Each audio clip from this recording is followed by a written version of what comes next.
हो जाओ। चलो भाई, let's start the game now. क्या पढ़ रहे हैं आज? आज हम पढ़ रहे हैं बहुत नाइस चीज़ पढ़ रहे हैं, मगर एक लोचा हो गया। हाँ भाई, तो आज का टॉपिक हमारा क्या है? फोर्थ टॉपिक है हमारा, फोर्थ मेजर टॉपिक है ना। इस फोर्थ मेजर टॉपिक का नाम क्या है? इस फोर्थ मेजर टॉपिक का नाम है स्टोइशियोमेट्रिक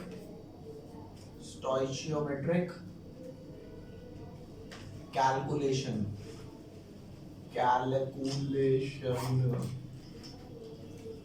नाम है भाई इसका? स्टोइशियोमेट्रिक कैलकुलेशन। चलो ये समझते हैं भाई, बहुत नाइस टॉपिक है। पता है क्या कहता है? थोड़ा तू मैं करना सीखते हैं। तू मैं कैसे? ऐसे जैसे मान करके चलो, एक नॉर्मल एग्जांपल दे रहा हूँ। यूं मत कहना कि हम काम चला लेंगे, ऐसा मत कहना। क्या ध्यान दो, मान लो एक इंसान 4 रोटी के साथ 1 कटोरी सब्जी खाता है। 1 कटोरी सब्जी ये 4 रोटी के साथ खाता है। तो अगर 6 रोटी खाएगा तो कितनी कटोरी सब्जी चाहिए? 1.5।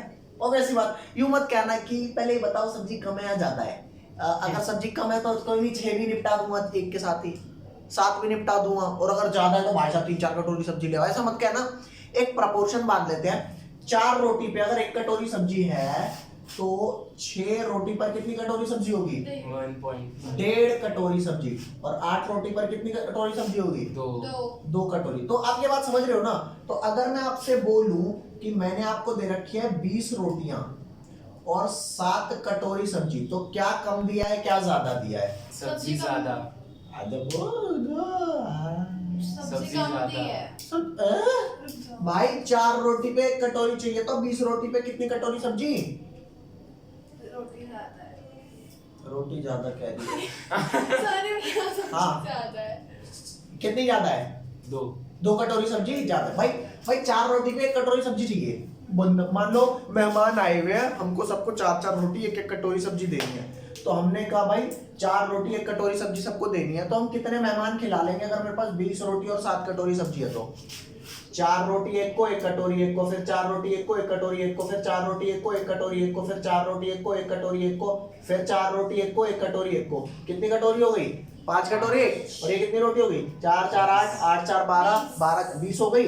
अब लास्ट वाले मेहमानों को 5 को तो चल मैंने दे दिया सेट लगा के। अरे बोलो, कंजिका पे ऐसे ही तो करते हैं। हाँ भाई 4 रोटी 1 कटोरी, 4 रोटी 1 कटोरी। अब लास्ट में बाकी के कंजकों को क्या कहेंगे? तुम कटोरी कटोरी ले जाओ बस। अरे तुम सब्जी ले जाओ, रोटी भैंस की पूछ बाहर से खरीदना, ऐसा कहेंगे? नहीं। इसी हिसाब से अगर मेरे को खिलाना हो तो मैं कितने मेहमानों को खिला पाऊंगा? सिर्फ 5 को। क्योंकि कम को देख, नंबर में ज्यादा कौन है? नंबर में ज्यादा तो कौन है भाई? रोटियां ही ज्यादा है नंबर में। लेकिन देखा जाए नंबर में ज्यादा होने से कुछ नहीं होता भाई, प्रोपोर्शनल भी तो तुम देखो ना। यहाँ पे 1 के साथ ये 4 चाहिए, तो ऑब्वियस सी बात 7 के साथ तो 7 4 28 चाहिए था, लेकिन मैंने कितनी ले रखी है? 20। तो जो चीज कम प्रेजेंट होती है वो मेरी होती है लिमिटिंग रिएजेंट। क्या होती है? Limiting reagent. और जो काम मैं करता हूँ वो कम वाले के हिसाब से करता हूँ, ज्यादा वाले के हिसाब से नहीं करता। समझे?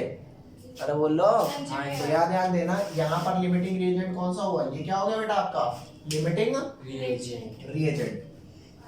ये हो गया आपका लिमिटिंग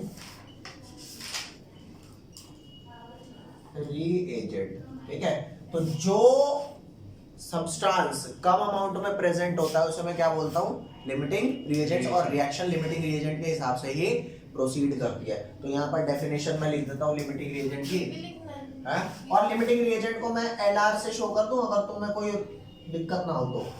लिमिटिंग रिएजेंट को किससे शो कर दूं? LR से। तो लिखना भाई लिमिटिंग रिएजेंट। अब मैं बार बार लिमिटिंग रिएजेंट को LR ही लिखूंगा और कुछ नहीं लिखूंगा भाई। ठीक है? तो यहाँ ध्यान देना, limiting reagent may be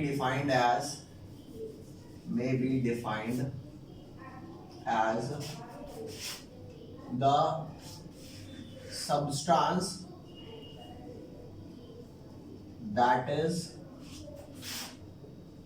present, ये is लिखा है भाई, is present in, that is present in lesser amount in a given reaction. Reaction. यहाँ तक कोई लोचा? बोल भाई। हाँ? लिख लिया इसे? क्या लिख रहे हो? लिख लो जल्दी से। तो भाई अब आते हैं, अब आपको ना एक इक्वेशन लिख करके दे रहा हूँ, ठीक है? उस इक्वेशन में एक चीज आप ध्यान देना, इक्वेशन आपकी क्या हो गई?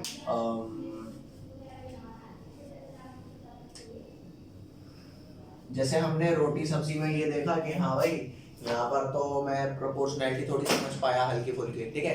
तो अब इसी चीज को रिएक्शन में कैसे लगाएंगे ये वाली बात समझते हैं। तो एक इक्वेशन लेता हूँ मैं CH4, ठीक है, इसे मीथेन बोलते हैं, ऑक्सीजन के साथ रिएक्ट कराता हूँ तो इसके प्रोडक्ट्स मिलते हैं CO2 प्लस वाटर, ये प्रोडक्ट्स मिलते हैं। और रिएक्शन को बैलेंस क्या कर लेंगे? रिएक्शन में बैलेंस कर ले, पहले हाइड्रोजन बैलेंस कर ले, फिर ये ऑक्सीजन बैलेंस कर ले, ये बैलेंसिंग हो गई, ठीक है?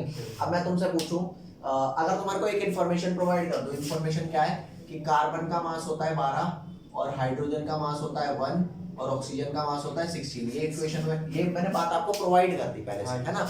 तो यहाँ पे CH4 का मास क्या होगा? कार्बन का और 4 हाइड्रोजन का प्लस कर दूं तो कार्बन 12 प्लस 4 हाइड्रोजन कितने हो गए? 16 ग्राम हो गए। अरे बोल, ये वाला कितना हो गया? ऑक्सीजन टोटल है कितने? 2। अबे 4 हो गए, वो 2 दूनी 4 हो गए ना, तो 4 हुए तो कितने हो गए? 64। 16 into 4 64। अरे नाइस। और यहाँ पर क्या होगा? एक कार्बन 2 ऑक्सीजन, तो मास इसका हो गया 44 ग्राम। और इसका निकालना हो ना तो या तो यूं निकाल ले, 2 दूनी 4 हाइड्रोजन हो गए 2 ऑक्सीजन हो गए, या तो यूं निकाल ले, या फिर एक वाटर का निकाल करके मल्टीप्लाइड बाय 2 कर दे, क्योंकि वाटर के मॉलिक्यूल कितने हो गए? 2 गए ना, 30। तो 36 ग्राम आ गया। बताइए यहाँ तक कोई लोचा? यहाँ तक कोई लोचा नहीं। अब देखो जो भी बात करूंगा ना मैं 2 की टर्म्स में करूंगा। अगर मैं इसकी और इसकी बात कर रहा हूँ तो सिर्फ इन दोनों की बात करूंगा, अगर मैं इसकी बात कर रहा हूँ तो सिर्फ इन दोनों की बात करूंगा, अगर इसकी कर रहा हूँ तो सिर्फ इन दोनों की। ये दो, जिसकी भी बात करूंगा किसी 2 को उठाऊंगा और बात करूंगा, उसके अलावा तीसरा या तेल लेने। अगर मान ले मैं इसकी और इसकी बात कर रहा हूँ तो बाकी तुम दोनों जाओ तेल लेने, अगर मैं इसकी और इसकी बात कर रहा हूँ तो बाकी तुम दोनों जाओ तेल लेने। अरे मैं मुझ कहीं मर्जी जाओ, मेरी बला से तुम भाग जाओ यहाँ से, ठीक है? तो अब तुमसे क्वेश्चन पूछता हूँ, कितने ग्राम CH4 कितने ग्राम CO2 बनाता है? 16 ग्राम CH4 44 ग्राम CO2 बना रहा है, नहीं बना रहा? हाँ जी। तो अगर मान कर चल मेरे पास 16 ग्राम नहीं होता, मेरे पास मात्र 8 ग्राम होता, तो ये कितना बनता? 22। इसका आधा कर दिया, वैसे कुछ इसका भी आधा ही मिलेगा। ये बात समझ, ये तुम इजीली पता लगा गए नहीं लगा गए? तो मान करके चल, ये तो तुम्हें दिख रहा था कि चलता है ना, आधा कर दिया तो आधा ही कर दूं, दिख रहा था ना? अभी तेरे को एक चीज मैं कैलकुलेशन वाइज बताता हूँ ताकि तुम समझ भी पाओ। तो यहाँ ध्यान देना, मैं मान लेता हूँ मुझे एग्जैक्टली आधा नहीं करना आता, मैंने इसको क्या लेट कर लिया? x। क्या लेट कर लिया? x। अब एक डब्बा बनाऊंगा, उस डब्बे में मैं यहाँ पर लिख दूंगा, एक जगह क्या लिख दूंगा? एक जगह लिख दूंगा CH4 और एक जगह क्या लिख दूंगा? CO2। तो CH4 कितना CO2 बना रहा है? तो 16 ग्राम कितना बना रहा है? 44 ग्राम। तो 8 ग्राम कितना बनाएगा? x। हमेशा याद रखना इन दोनों का रेशो बराबर होगा। कैसे? 16/44 इज इक्वल टू 8 अपॉन में x, क्रॉस मल्टीप्लाई करेंगे तो 16 into x is equal to 8 into 44। ठीक है? तो x की वैल्यू कितनी आई? 8 into 44 divided 16. 8 1 जा 8 2 जा 2 1 जा 22। ओ भाई साहब, यही तो आंसर था। तो अब सोच करके देख, अगर तेरे को यहाँ पर 8 ना लिख करके 1.5 2 2.5 1 करोड़ 4 करोड़ 2 लाख कुछ भी लिख दूंगा, निकाल देगा? नहीं निकाल देगा। दोबारा कह रहा हूं, क्या ये वाली वैल्यूज चेंज होंगी कभी? नहीं, ये वाली वैल्यूज कभी नहीं चेंज होंगी। क्यों? क्योंकि जो रिएक्शन है वो आप क्या करा होगा? आपने बैलेंस करी होगी। अरे ये मत करना, पूरी रिएक्शन को 4 से मल्टीप्लाई कर दो, 6 से मल्टीप्लाई। यार मिनिमम जो बैलेंस होती है बैलेंस कर लो। तो उस हिसाब से एक पर्टिकुलर रिएक्शन के लिए ये तो फिक्स हो गए ना। तो कितना बना रहा है वो तो तुम निकाल लोगे, फिर अगले का कितना अमाउंट दिया उससे कितना बनेगा ये कर नहीं लोगे क्या? जरा भौंको। हाँ जी ढंग से भौंको भाई। अगर कोई लोचा हो मेरे को अभी बताओ कि हाँ भाई मेरे को समझ नहीं आया ये तूने कैसे निकाल दिया। भाई मैंने कहा 2 की बात कर रहा हूँ। 16 ग्राम 44 ग्राम के साथ रिएक्ट करता है, ठीक है? तो 8 ग्राम कितना बनाएगा? ठीक है, 16 ग्राम 44 ग्राम बना रहा है तो 8 ग्राम कितना बनाएगा? ये बात मैंने इस तरीके से निकाली। Is that clear? हाँ जी भैया। पक्की बात। हाँ जी। मान करके चल ये तो तेरे को दे दे 8 ग्राम, ठीक है। और ये वाला, ये तेरे को वो चीज है जो तेरे को प्रोवाइड कराई गई है, ये तेरा वो अमाउंट है जो भाई ये तो रिएक्शन कहता है मैं इतने पे इतना बढ़ाऊंगा, ये तो इन्फॉर्मेशन है, ये वो मास है जो तुझे प्रोवाइड कराया गया है। मान ले ये तेरे को 8 ग्राम दे और ये तेरे को दे दे कितना ग्राम, ये दे दे सपोज पूरा 64 ग्राम दे दे, ठीक है। ये तेरे को पूरा 64 दे दिया, ये दे 8 दिया, तो इसका 16 कितना बनाता है 44, इसका 16 बनाता है 44, तो 8 कितना बनाएगा 22। लेकिन इससे पूछूं मैं 64 44 बनाता है तो 64 कितना बनाएगा 44। तो CO2 का अमाउंट किसकी हेल्प से बनेगा, इस वाले की हेल्प से या फिर इस वाले की? फाइनल अमाउंट किसके हिसाब से बनेगा, कम वाले के हिसाब से या ज्यादा वाले के हिसाब से? कम वाले के। क्यों कम वाले के हिसाब से? क्योंकि ये कितना बनाने के लिए राजी है 64 ग्राम 44 ग्राम, लेकिन ये कितना बनाने के लिए राजी है 22। तो ये शायद कम प्रेजेंट होगा इसलिए तो कम बना रहा है। तो जो कम बना रहा होता है ना वो इसलिए कम बना रहा होता है क्योंकि आपने दिया ही कम है, या तुम थोड़ा ज्यादा ले लेते, अरे 8 की जगह 10 20 30 40 50 कुछ ज्यादा ले लेते तो ज्यादा नहीं बनता क्या? तो इसलिए जो कम होता है उस हिसाब से कम बनता है, ठीक है। ये वाला लिख लो, इसके हिसाब से मैं क्वेश्चन कराने जा रहा हूं तुम्हारे को, लिख लो जल्दी से। अब इस बेस पे क्वेश्चन करा रहा हूं, वो क्वेश्चन थोड़ा सा देखना, ठीक है। मिटा देता हूं ये, वो क्वेश्चन आपको आ गया तो ये वाला टॉपिक आपका डन, मेजर टॉपिक है भाई, ये हल्का फुल्का टॉपिक नहीं है, कल तुम सोचो कि ये लोकल सा टॉपिक है। आया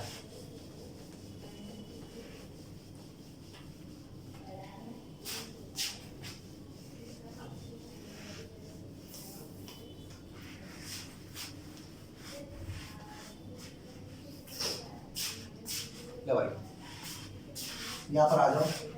क्वेश्चन क्या है, क्वेश्चन दे रखा है आपको, यू आर प्रोवाइडेड विद, वो सेम क्वेश्चन ले लिया मैंने CH4O2 वाला, ठीक है। यहाँ ध्यान दो, you are provided with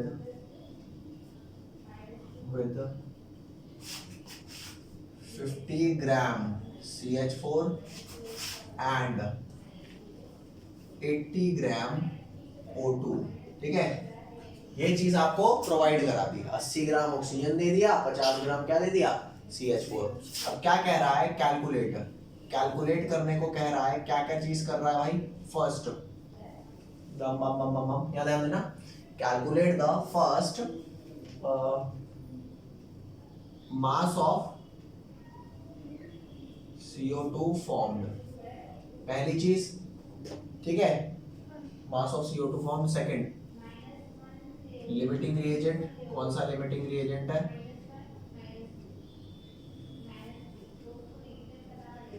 third, अगर कोई एक लिमिटिंग रिएजेंट होगा मतलब वो पहले खत्म हो गया होगा, मतलब दूसरा पूरा यूज नहीं हो पाया होगा, बच गया होगा ना। क्या जैसे रोटी और सब्जी में, रोटी पहले खत्म हो गई थी तो लास्ट में 2 कटोरी बच गई थी, 5 ही तो यूज हुई थी, तो जो एक्सेस में प्रेजेंट है वो लास्ट में कुछ बच गया होगा, तो लास्ट में है मास ऑफ एक्सेस रिएजेंट,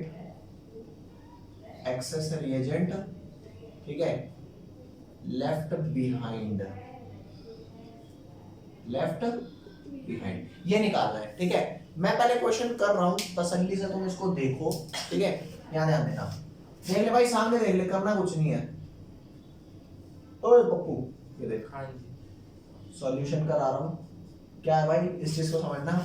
ये रहा आपका CH4 plus 2O2 gives CO2 plus 2H2O, यही है।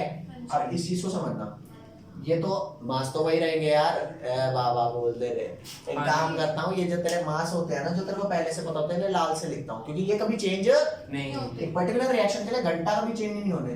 तो 16 ग्राम हो गया, ये था 16 ना, तो 16 into 4 64 ग्राम, ये हो गया 44 ग्राम, और ये वाला कितना हो गया 36, ठीक है। अब ये तो इंफॉर्मेशन है ना जी यार, ये तो इंफॉर्मेशन है, इतना इतना बना था, इतना इतना, समझ गया बात। अब इस बात को समझना, प्रोवाइडेड कितना, 50 ग्राम CH4, ओ नाइस, 50 ग्राम दे दिया भैया, क्या बात है, ठीक ठाक दे रखा है। ये कितना दे रखा है, ये दे रखा 80 ग्राम। तो अब इस टाइम मेरे को ये पता लगाना है CO2 कितना बढ़ेगा, तो मैं दोनों की राय जान लेता हूँ। राय मतलब दोनों के, जैसे 20 रोटी थी 7 कटोरी सब्जी थी। रोटियों के हिसाब से अगर मैं यही प्रपोर्शन लूं, 4 रोटी और 1 कटोरी सब्जी, यही प्रपोर्शन लूं, तो कितने मेहमान खाएंगे 20 रोटी के हिसाब से? 5। और इसके हिसाब से कितने मेहमान खाएंगे? 7। अरे हर मेहमान को 1-1 कटोरी सब्जी। यस। इसके हिसाब से हर मेहमान को 4-4 रोटी, तो कितने मिलेगा? 5 मेहमान। तो यो 5 मेहमान को खिलाने के लिए राजी और यो 7, तो जीतेगा कौन? रोटी। क्यों? क्योंकि ये कम है। रोटी कह रही है अच्छा मैं हूं ही नहीं, अब जा खिला ले मेहमान को जो खाली सब्जी खा जा। यही बात समझ? तो पहले दोनों की राय जान लेता हूँ भाई, आपके हिसाब से ये इतना बना रहा है तो ये कितना बना रहा होगा। फिर मैं इससे पूछ लूंगा भाई आपके हिसाब से इतना बन रहा है तो कितना, दोनों से जान लो ना। और जौन सा कम बना रहा होगा वो कम क्यों बना रहा होगा? क्योंकि वो भैंस की पूछ ज्यादा दिया ही नहीं।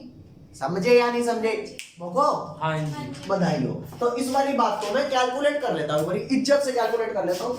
तुम एक काम करना, कैलकुलेटर निकाल लो, बड़ी जो कैलकुलेशन बोलूंगा ना वो कर देना एकदम सही। ये देख, तो भाई यहाँ ध्यान दे, टेबल बना लो CH4 और CO2 का, क्योंकि मेरे को CO2 का मास पता लगाना है जी। तो लिख यहाँ पे टेबल बना, यो और फिर यो। CH4 यहाँ लिख ले और यहाँ क्या लिख ले भाई? CO2। तो 16 ग्राम CH4 कितना ग्राम CO2 बना रहा है? 44 ग्राम। तो 50 ग्राम कितना बनाएगा? या x लिख लेता हूँ। तो कैलकुलेट करके क्या आएगा? ध्यान दे क्या आएगा? 16/44 इज इक्वल टू 50/x। तो x की वैल्यू कितनी आ गई? 16 into x is equal to 50 into 44। और x की वैल्यू कितनी आ गई भाई? 50 इंटू 44 डिवाइडेड 16।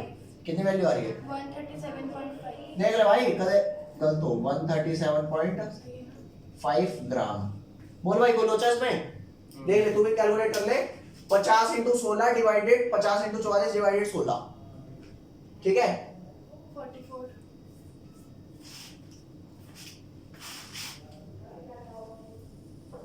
ये सही है।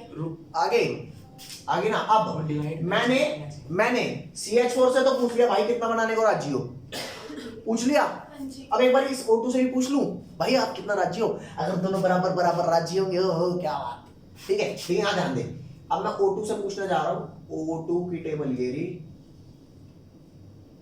ये शेव कर देते हैं जल्दी से। क्या आ गया यहाँ पर? O2। अरे O2 से भी पूछ लूं कितना CO2 बनाएगा। तो कितने ग्राम कितना बना रहा है? 64 ग्राम बना रहा है। अरे क्या बात, 64 बना रहा है 44। तो 80 कितना बनाएगा? 80। अब यहाँ पे पता x नहीं लिखूंगा क्योंकि यहाँ पे जो भाई सेम वेरिएबल x की 2 वैल्यू तो नहीं आ सकती ना एक ही क्वेश्चन में। तो यहाँ पर मैं y लिख लेता हूँ, वरना मैं लिख कुछ भी सकता था। नहीं आई बात समझ? तो अब ये कैसा हो जाएगा? 64/44 is equal to 80 divided by y, है ना? अरे सोचो तो अब आया एक क्रॉस मल्टीप्लाई कर, फटाफट बता दे बेटा कितना होगा। 64 into y is equal to 80 into 44। तो y is equal to 80 into 44 by 64। तो टेबल से काटूंगा हैं? 55। चेक कर ले। हाँ जी पक्का? हाँ जी 55 ग्राम आ रहा भाई, जैसा कि बच्चे बता रहे। ये y की वैल्यू है। तो यहाँ पर ये बनाने को राजी 55 ग्राम और ये बनाने को राजी 175। मतलब ये है कि जैसे ही इन दोनों को रिएक्ट करा के 55 ग्राम ये बना होगा, O2 तो निपट चुका होगा। हाँ जी। अरे O2 जो 80 ग्राम प्रेजेंट है निपट चुका होगा ना। अरे बाबा, ये बनाने को कितना राजी था? 137। ये बनाने को कितना राजी है? 55। तो जब CH4 और O2 दोनों रिएक्ट कर रहे होंगे तभी तो दोनों प्रोडक्ट बन रहे होंगे। तो उसमें CO2 कितना बना होगा? जैसे ही 55 ग्राम बन गया होगा तो अपना ऑक्सीजन तो निपट चुका होगा। तो अब जब ऑक्सीजन पड़ा ही नहीं है तो CH4 बचा कुचा किससे रिएक्ट करेगा? किसी से भी नहीं कर पाएगा ना। और बोलो तो रिएक्शन रुक नहीं जाएगी। तो अब बताओ मास ऑफ CO2 जो फॉर्म हुआ होगा वो किसके हिसाब से हुआ होगा? CH4 के हिसाब से या ऑक्सीजन के हिसाब से? ऑक्सीजन। Very nice. तो यहाँ पर मैं लिख देता हूँ फर्स्ट का आंसर क्या हो गया? मास ऑफ CO2 फॉर्म कितना हो गया बेटा? 55 मास ऑफ CO2 फॉर्म्ड हो गया 55 ग्राम्स। Very nice. तो बता दे लिमिटिंग रिएजेंट कौन है? ऑक्सीजन या CH4? CH4। Mummy sorry oxygen. अबे उल्लू ऑक्सीजन। क्यों ऑक्सीजन? क्योंकि उसके बाद तेरे तू ही तो कम है। हाँ वो कम है। तो लिख दे लिमिटिंग रिएजेंट कौन है? ऑक्सीजन लिख दो या O2 लिख दो, one of the same thing. हाँ। तो अब ये मानते हो ना कि एक्सेस रिएजेंट में CH4 बच गया होगा। हाँ। तो अब यहाँ पर लिखो थर्ड भाई फर्स्ट और सेकंड सॉल्व होगा इसी बात से। हाँ जी यार ये फर्स्ट और सेकंड पार्ट का सॉल्यूशन था, फर्स्ट एंड सेकंड पार्ट का सॉल्यूशन, थर्ड पार्ट का सॉल्यूशन करूं? हाँ जी अब सोच करके देख भाई, ये CH4 एक्चुअल में 137 तब बना था जब 50 ग्राम पूरा यूज हुआ होता। हाँ। लेकिन ये 50 ग्राम पूरा यूज हुआ नहीं। बना कितना होगा एक्स? ये तो सिर्फ भाई बना तो सिर्फ 55 ही है ना।